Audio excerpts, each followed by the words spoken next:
Hello students, आज फिर हम चर्चा करने जा रहे हैं वित्तीय प्रबंध विषय पर तटस्थता बिंदु टॉपिक के ऊपर। तटस्थता बिंदु क्या है? What is indifference point? जो इंडिफरेंस पॉइंट है, उस इंडिफरेंस पॉइंट का वित्तीय प्रबंध के क्षेत्र में क्या उपयोगिता है और तटस्थता बिंदु के माध्यम से हम वित्तीय संरचना के लिए किस प्रकार का डिसीजन ले पाएंगे, उस पर आज हम चर्चा करेंगे। देखिए, पॉइंट ऑफ इंडिफरेंस जो है, तटस्थ बिंदु है, वो एक्चुअल में है क्या, उसके बारे में एक सामान्य बात मैं आपको पहले बता देता हूँ। देखिए, अपन ने जब वेरी फर्स्ट या पहले वाली टॉपिक्स पे जब हमने चर्चा की थी हमारी क्लास के अंदर, उसमें हमने बताया था कि जब कोई भी फर्म अपने पूंजी संरचना के लिए एक आदर्श पूंजी संरचना का चयन करती है। आदर्श पूंजी संरचना क्या है? जब कोई भी वित्तीय संस्था अपनी पूंजी संरचना के लिए हमेशा यही चाहेगी कि वो एक आदर्श पूंजी संरचना का चयन करे। आदर्श पूंजी संरचना का चयन का मीनिंग ये है जहां पर आपकी कॉस्टिंग मिनिमम आए और कंपनी का रिटर्न हायर। इन बिंदुओं को ध्यान में रखते हुए हमें पूंजी संरचना का सर्वोत्तम चयन करना है। उसके लिए तटस्थता बिंदु एक बहुत बड़ा रोल प्ले करता है। अगर आप तटस्थता बिंदु के माध्यम से किसी भी पूंजी संरचना का चयन करते हैं तो उससे आपकी कॉस्ट मिनिमाइज आएगी। जैसा कि इसमें लिखा है कि संस्था को अपनी अतिरिक्त पूंजी की व्यवस्था के लिए उपलब्ध विकल्पों का चयन हमेशा इस तरीके से विश्लेषण करके किया जाएगा या नहीं, इस हेतु हमें सर्वश्रेष्ठ विकल्प का चयन तटस्थ बिंदु के द्वारा ज्ञात किया जा सकता है।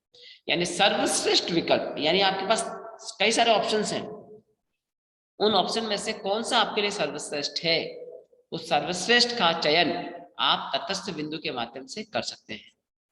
सामान्यतः किसी भी संस्था द्वारा पूंजी प्राप्ति के दो साधन होते हैं। ये अपन ने वेरी फर्स्ट भी डिस्कस किया कि कोई भी संस्था जब बाजार से फंड्स अरेंज करती है तो वो जो फंड्स होगा वो या तो वेरिएबल नेचर का होगा या फिक्स्ड नेचर का होगा। वेरिएबल यानी परिवर्तनशील लागत वाली पूंजी, या फिक्स्ड यानी स्थिर लागत वाली पूंजी। जब इन दो टाइप्स की पूंजी बाजार में अवेलेबल है तो आपको पूंजी संरचना के सर्वोत्तम या सर्वश्रेष्ठ के चयन के लिए ये देखना होगा कि हमारी संस्था के लिए डेब्ट पूंजी ज्यादा अच्छी है या इक्विटी पूंजी ज्यादा अच्छी है। तो ऋण पूंजी या अंश पूंजी, उक्त उदाहरण में हमने देखा कि संस्था का सर्वश्रेष्ठ विकल्प थर्ड है। यानी एक क्वेश्चन अभी अपन करेंगे जिसपे लिखा है उक्त उदाहरण अपन आगे देखेंगे। उसमें एक थर्ड जो ऑप्शन है, यानी चार ऑप्शन दे रखे हैं, तो चारों में से कौन सा ऑप्शन हमारी संस्था के लिए अच्छा है? तो थर्ड वाला ऑप्शन अच्छा है। अच्छा क्यों है उस पर अभी हम चर्चा करेंगे। क्योंकि उसका विकल्प में ईपीएस सबसे ज्यादा है। हम उस सर्वश्रेष्ठ या हम उस पूंजी संरचना का चयन करेंगे जिसका ईपीएस सबसे हायर है, और उस विकल्प में पूंजी की अधिकतम व्यवस्था ऋण पूंजी के द्वारा की गई है। इसका मतलब ये कि जब कोई भी संस्था अपनी विस्तारित पूंजी की व्यवस्था यदि ऋण पूंजी से करे तो उसका सर्वश्रेष्ठ विकल्प होगा।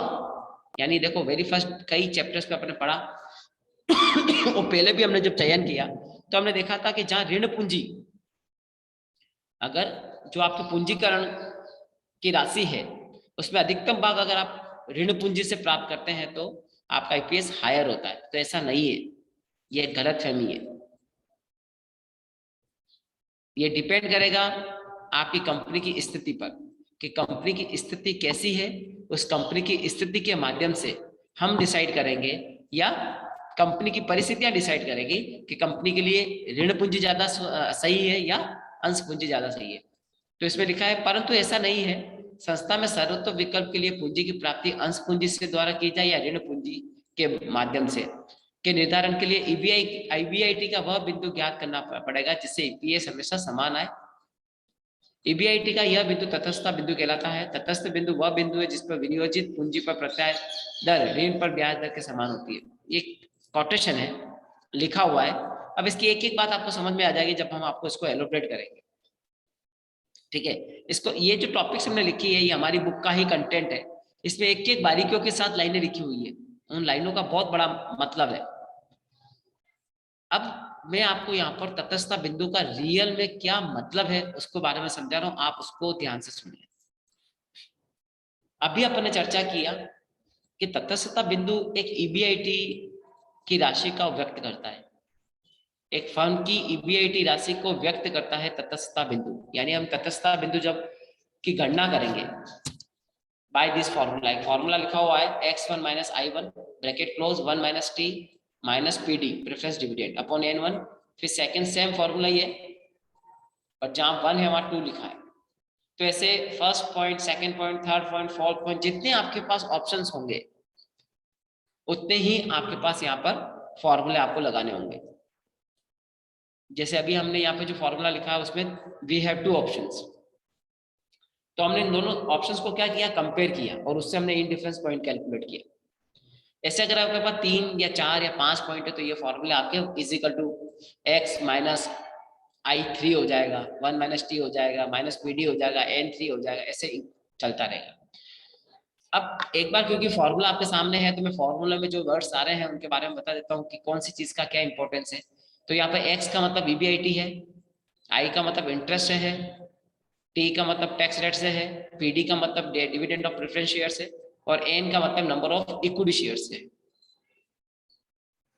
ठीक है, ऐसे n2 जो है वो नेक्स्ट n2 का पार्ट है, n3 होगा तो n3 का पार्ट होगा। ये एक फॉर्मूला है, फॉर्मूला केवल आपको पता होना चाहिए फॉर्मूला क्यों लग रहा है, और फॉर्मूला को अगर ध्यान से देखोगे तो और चीज क्लियर होगी कि ये वही चीज है। ईबीआईटी में से इंटरेस्ट लेस करो तो ईबीटी आएगा, ईबीटी में से क्या लेस करेंगे, टैक्स। देखो आईटी टैक्स लेस किया, टैक्स लेस करोगे तो क्या आएगा, ईएटी, ईएटी में से क्या लेस करेंगे, प्रेफरेंस डिविडेंड।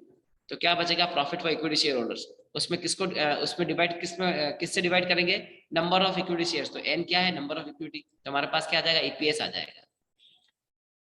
ठीक है, तो ये फॉर्मूला जो बना है वो उसी फॉर्मेट के अकॉर्डिंग बना हुआ है। बट मैं आपको यहाँ जो ट्रिक सिखा रहा हूँ उसमें ना तो आपको फॉर्मूला यूज करना है, नहीं कोई आपको एक्स्ट्रा चीजें कैलकुलेट करनी है। मैं आपको बहुत इजी तरीके से इंडिफरेंस पॉइंट कैलकुलेट करना सिखा रहा हूँ, आपको वो ध्यान में रखना है।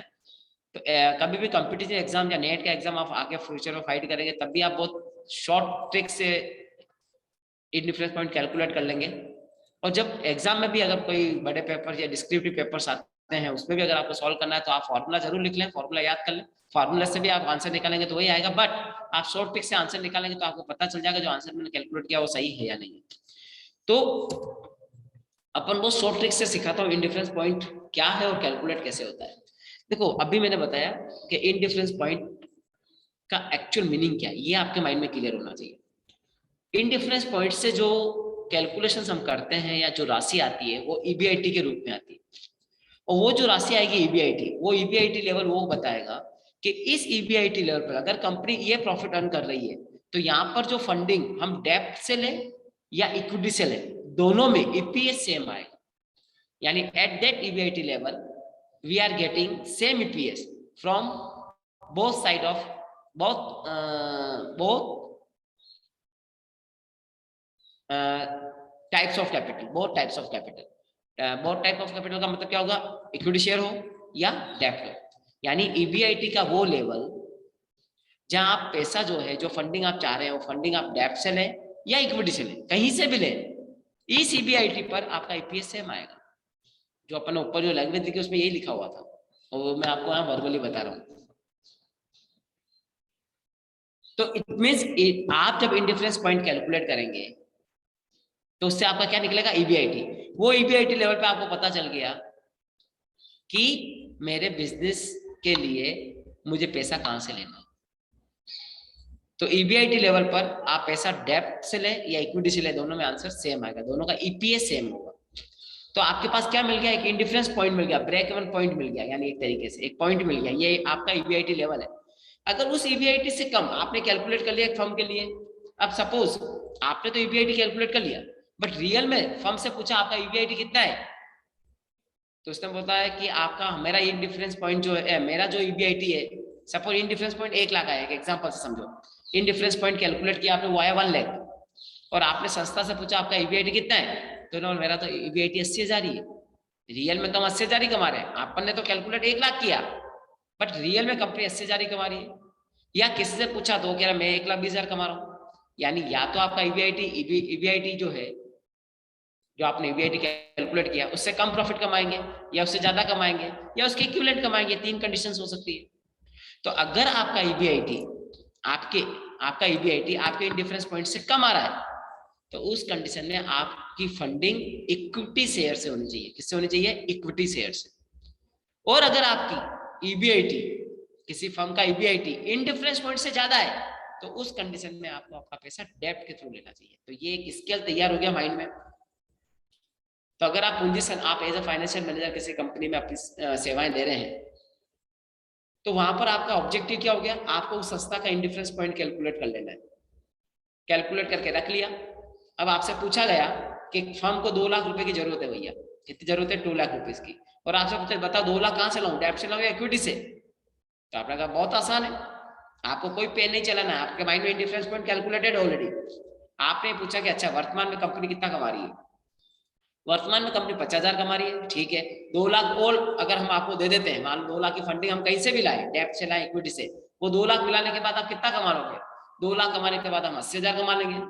अब आपने अपना इंडिफरेंस देखा, वो तो 1 लाख है, और आप वो 2 लाख लगाने के बाद भी 80,000 ही कमा रहे हैं। तो उस कंडीशन में आप क्या दोगे उसको? ओपिनियन, डायरेक्ट ओपिनियन दोगे कि आपको वो 2 लाख का पैसा इक्विटी से लेना चाहिए, न कि डेब्ट से। लेकिन अगर कोई संस्था ये कहती है कि सर हम ये 2 लाख लगाने के बाद हमारा जो प्रॉफिट है, या हमारा जो ईबीआईटी होगा वो 1.5 लाख होगा, या 1,20,000, यानी 1 लाख से ज्यादा है, तो वहां पर हम वो 2 लाख कहां से अरेंज करने के लिए सजेस्ट करेंगे? डेब्ट से। ये डिसीजन मेकिंग होती है एक्चुअली। तो इंडिफरेंस पॉइंट का मेन रोल कहाँ है? For the decision making of capital structure. ये क्वेश्चन दे रखा था, देखो मैं अब सॉरी, ये क्वेश्चन देखो आप, इस क्वेश्चन को आगे सॉल्व भी किया हुआ है, सब किया हुआ है, अपन को कहीं सॉल्व करने की जरूरत नहीं। मैं बहुत इजी तरीके से बताऊंगा। देखो, एक्स लिमिटेड एक नई परियोजना का विस्तार करना चाहती है, एक्स लिमिटेड एक एक्सपांशन चाहती है। उस योजना की लागत 3 लाख रुपए है। कितनी है? 3 लाख। आप कंपनी के फाइनेंशियल मैनेजर हैं, कंपनी का बोर्ड ऑफ मैनेजर एक नया प्रोजेक्ट लेके आया जिसकी कॉस्ट 3 लाख आ रही है। तो कंपनी के जो बॉम है या बोर्ड ऑफ मैनेजमेंट है, उन्होंने आपको 2 ऑप्शंस दिए। या तो 3 लाख इक्विटी शेयर से ले लें, 100 रुपए का शेयर है, 3,000 शेयर इशू कर देते हैं, तो 3 लाख आ जाएगा। और दूसरा ऑप्शन ये है कि चलो एक काम करते हैं, दूसरा एक तरीका और है, 2:1 के रेशो में। 2:1 का मतलब 3 लाख का 2:1 में, 2 यानी 2 लाख, 1 यानी 1 लाख। 2 लाख ले लें डेब्ट से और 1 लाख ले लें इक्विटी से। ये 2 ऑप्शन आपको दिए कि 3 लाख या तो सारे इक्विटी से ले लें, या 2 लाख डेब्ट से ले लें, 1 लाख इक्विटी से ले लें। ये 2 ऑप्शन आपको दे दिए। डेब्ट से लेंगे तो डेब्ट को 10% रेट देनी पड़ेगी और टैक्स रेट 50% है, यानी इंटरेस्ट की रेट 10% है। अगर हम डेब्ट से पैसा लेंगे तो उनको 10% इंटरेस्ट पे करेंगे, और अगर साथ में हमें कॉर्पोरेट टैक्स भी पे करना है, जो टैक्स रेट है 50% है। ये क्वेश्चन आपको दिया है। अब यहाँ पे मैं आपको बहुत इजी तरीका समझा देता हूँ। आपको कुछ नहीं करना है। देखो 3 लाख रुपए, कोई फॉर्मूला नहीं लगाना है तुम्हें, आपको केवल इतना ध्यान रखना है रेट ऑफ इंटरेस्ट कितना है, 10% है। रेट ऑफ इंटरेस्ट कितना है? 10%। तो आपको 3 लाख का 10% निकालो, कितना हो गया? 30,000। वो 30,000 जो है वो आपका ईबीआईटी इंडिफरेंस पॉइंट है। सॉल्व ही नहीं किया, फॉर्मूला लगाने की जरूरत ही नहीं है, हो गया आंसर। 3 लाख का 10% बस 30,000। आप नीचे सॉल्व करके देखना, इसका आंसर यही आ रहा होगा। ये देखो 30,000 आ रहा है। सॉल्व किया कहीं? ये इतनी रामायण हमने की फॉर्मूला लगाया, सब किया, बट मैंने आंसर सीधा निकाल दिया ना। 3 लाख का रेट ऑफ इंटरेस्ट, जो भी फंड आपको एक्सपांड करना चाहते हो, जितनी फंड्स की आपको रिक्वायर्ड है, उसको आप मल्टीपल उसका रेट निकाल दो रेट ऑफ इंटरेस्ट से। तो 3 लाख का 10% 30,000, ये देखो 30,000 आ गया सीधा बिना सॉल्यूशन। अब ये जो 3 लाख है, सॉरी 30,000 है, वो आपका क्या है? इंडिफरेंस पॉइंट है। अगर आपका ईबीआईटी 30,000 से ज्यादा है तो पैसा डेब्ट के थ्रू लो। अगर आपका ईबीआईटी 30,000 से कम है तो पैसा इक्विटी से लो। और अगर आपका एग्जैक्ट 30,000 ही है तो पैसा डेब्ट से लो या इक्विटी से लो, दोनों में ईपीएस सेम आएगा। ये मैंने आगे एग्जांपल से भी करवा रखा है, ये अपन ने आगे एग्जांपल से भी करवा रखा है। देखो ये मैंने एग्जांपल लिया है। देखो यदि ईबीआईटी 30,000 रुपए होगा, यानी मैंने एग्जैक्ट 30,000 ही ले लिया, तो दोनों ऑप्शंस के साथ मैंने सॉल्व किया। देखो नीचे ईपीएस 5 ही आ रहा है। कैसे आया चलो समझा देते हैं। पहला ऑप्शन क्या था आपके पास, ऑप्शन नंबर 1 था कि सारा का सारा पैसा 3 लाख में कहां से ले लूं, इक्विटी से ले लें। सेकेंड ऑप्शन क्या था, 2:1, यानी 2 लाख तो डेब्ट से ले लें और 1 लाख इक्विटी से ले लें। चलो दोनों ऑप्शन को सॉल्व किया। ईबीआईटी कितना है 30,000, इधर भी कितना होगा 30,000। इंटरेस्ट फर्स्ट वाले में पैसा सारा कहां से ले रहे हो, इक्विटी से, तो इंटरेस्ट लगेगा नहीं लगेगा, डैश हो गया। तो ईबीटी बचा 30,000, टैक्स रेट 50% है तो 30,000 का 50% हो गया 15,000। 15,000 गए तो बचे कितने 15,000 ईएटी। प्रेफरेंस डिविडेंड है क्या फर्स्ट वाले प्रपोजल में, नहीं है, तो वो भी लेस हो गया 15,000। ये आपके पास profit for equity share holder आ गया, divided by number of equity. अब बताओ जब 3 लाख आप इक्विटी से ले रहे हैं, 100 रुपए का शेयर है, तो नंबर ऑफ इक्विटी कितने हुए 3,000, तो 15,000 अपन 3,000 किया तो ईपीएस आया 5, यानी आपका अर्निंग पर शेयर 5 रुपए। चलिए साहब इधर किया प्रपोजल सेकंड, उसमें 2 लाख के तो डेप्ट है और 1 लाख का इक्विटी है, ठीक है। ईबीआईटी कितना है वही 30,000 मान के चलेंगे। इंटरेस्ट कितना देंगे, तो 2 लाख का 10% 20,000 दिया, तो 30 में से 20 गया तो बचा 10। टैक्स रेट कितनी है 50%, तो 10,000 का 50% 5,000, बचा कितना 5,000। पीडी कितना है डैश, फिर बचा कितना 5,000। तो profit for equity share holder कितना बचा 5,000। अब यहाँ पे आपके पास इक्विटी शेयर होल्डर कितने हैं, तो आपके पास 1 लाख की इक्विटी है और 100 रुपए का शेयर है, तो इक्विटी शेयर होल्डर कितने होगा 1,000। तो 5,000 अपन 1,000 किया तो 5 ही आया, तो दोनों में ईपीएस सेम आ गया। मैंने बताया था ना कि अगर आपका ईबीआईटी आपके इनडिफरेंस पॉइंट्स के बराबर है तो ईपीएस सेम आएगा। इट मीन ये हो गया कि आप फंडिंग इक्विटी से लें या डेब्ट से लें, आपका ईपीएस सेम आ रहा है। सेकंड नंबर देखो, अब मैंने ईबीआईटी को क्या किया है 25,000 मान लिया। कितना मान लिया 25,000। 25,000 क्यों माना, क्योंकि 30,000 से कम मानना था मुझे। तो मैंने बताया अगर आपका ईबीआईटी इन डिफरेंस पॉइंट से कम आ रहा है तो क्या बेस्ट होगा, इक्विटी। तो देखो यहाँ इक्विटी किसके साथ था, फर्स्ट वाले के साथ था, उसका ईपीएस 4.16 है और डेब्ट वाले का 2.6 आ रहा है। मतलब बहुत सिंपल चीजें एक बार समझ में आ जाती है तो क्या आप बहुत अच्छे फाइनेंशियल मैनेजर बन सकते हैं। तो मैंने कोई सीधा बता दिया, मैंने बताया था 25,000 पॉइंट ऑफ व्यू डिफरेंस से कम है तो इक्विटी बेस्ट होगा, पॉइंट ऑफ व्यू डिफरेंस से ज्यादा ईबीआईटी है तो डेब्ट बेस्ट होगा, और अगर आपका पॉइंट ऑफ व्यू डिफरेंस का इक्विवेलेंट ईबीआईटी है तो दोनों का ईपीएस सेम होगा। तो ये सेकंड वाला ऑप्शन भी समझ में आ गया कि अगर आपका ईपीएस 25,000 है यानी 30,000 से कम आ रहा है तो वहां पे कौन सा बेस्ट होगा, आपका ईपीएस किसका हायर होगा, जहां पैसा आप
वापस में रिमाइंडर कर देता हूँ चीज को कि जब भी आप पॉइंट ऑफ इंडिफरेंस की बात करेंगे, जब भी आप पॉइंट ऑफ इंडिफरेंस की हम बात करते हैं तो पॉइंट ऑफ इंडिफरेंस में आपको यही ध्यान रखना है कि आप बाय फार्मूला भी कैलकुलेशंस कर लें, क्योंकि नंबर लाने के लिए तो आपको फार्मूला लगाना पड़ेगा, वहाँ आपकी बात को कौन समझेगा। बट जब प्रैक्टिकली जब आप कहीं कंपनी में जॉब करते हो तो वहाँ फार्मूला नहीं लगाना है, वहाँ ट्रिक्स लगानी है, माइंड को यूज करना है। तो दोनों ही तरीके आपको आना चाहिए। तो जब माइंड की यूज की बात करते हैं तो आपको सीधा क्या करना है, जितनी आपको फंड्स की रिक्वायरमेंट है उस फंड्स को रेट ऑफ इंटरेस्ट से मल्टीपल कर दो, जो राशि आएगी जो अमाउंट आएगा वही आपका पॉइंट ऑफ इंडिफरेंस होगा। और बाय फॉर्मूला जब आप कैलकुलेट करेंगे तो वही आपका आंसर आएगा। उस पॉइंट ऑफ इंडिफरेंस से आप क्या मेजर कर लेंगे, क्या कंपेयर कर लेंगे? आप उस पॉइंट ऑफ इंडिफरेंस से ये कंपेयर कर लेंगे कि अगर कंपनी का ईबीआईटी आपके पॉइंट ऑफ इंडिफरेंस से कम है तो उस कंडीशन में आप ये सजेस्ट करेंगे आपको आपकी फंडिंग इक्विटी शेयर्स के थ्रू लेनी चाहिए। और यदि आपका ईबीआईटी आपके पॉइंट ऑफ इंडिफरेंस से ज्यादा है तो उस कंडीशन में आप ये सजेस्ट करेंगे कि आपको आपकी बिजनेस के लिए जो फंडिंग करनी है, लेनी है, वो फंडिंग आपको डेब्ट के थ्रू लेनी चाहिए। That is a conclusion of point of indifference. तो पॉइंट ऑफ इंडिफरेंस का जब भी क्वेश्चन आता है, न्यूमेरिकल क्वेश्चन आता है आपके पेपर्स में, एग्जाम्स के अंदर, तब तो आपको उसका फॉर्मूला लगा के पूरा सिस्टमेटिक तरीके से कैलकुलेशंस करनी है, तभी आपको पूरे मार्क्स मिलेंगे। बट क्योंकि जब आप ये पढ़ाई करते हैं, आगे बड़ी बड़ी कंपनी में जब जॉब करेंगे एज ए फाइनेंशियल मैनेजर, जब आप ऐसी कंपनी में अपना सेवाएं देंगे, तो वहां पर आपके पास टाइम नहीं होता है फॉर्मूले से आंसर निकालने के लिए। वहां पे आपको ट्रिक्स लगानी होती है, जब आपको माइंड यूज करना होता है तब आप इस तरीके से कैलकुलेशंस करके डायरेक्टली ये डिसीजन ले सकते हैं कि हमें हमारी फंडिंग कैसे जनरेट करनी चाहिए। तो ये हमारा आज का टॉपिक है, पॉइंट ऑफ इंडिफरेंस। बहुत यूजफुल है, नेट के एग्जाम्स में भी इसको काफी बार पूछा गया, एक क्वेश्चन इसका आते ही आता है। इससे संदर्भित कोई प्रश्न अगर आपका है तो आप हमें कमेंट बॉक्स में जरूर लिखें। आपके कमेंट बॉक्स में जो आपके कमेंट्स हैं, आपकी जो क्वेश्चनरीज है, उसको लेकर हम एक लाइव क्लास और आगे शेयर करेंगे आपके साथ। उसमें आपके और भी कोई क्वेश्चंस होते हैं, आपकी क्वेरी हो तो आप वहाँ पूछ सकते हैं। बट अभी जो सब्जेक्ट या टॉपिक हम पढ़ चुके हैं उससे रिगार्डिंग अगर आपके कोई कमेंट्स या क्वेरीज हैं तो आप उसको टाइप कर लें कमेंट बॉक्स में। उसको ध्यान में रखते हुए हम आगे आपकी लाइव क्लास में आपकी क्वेरी को कंप्लीट करेंगे। Thank you so much.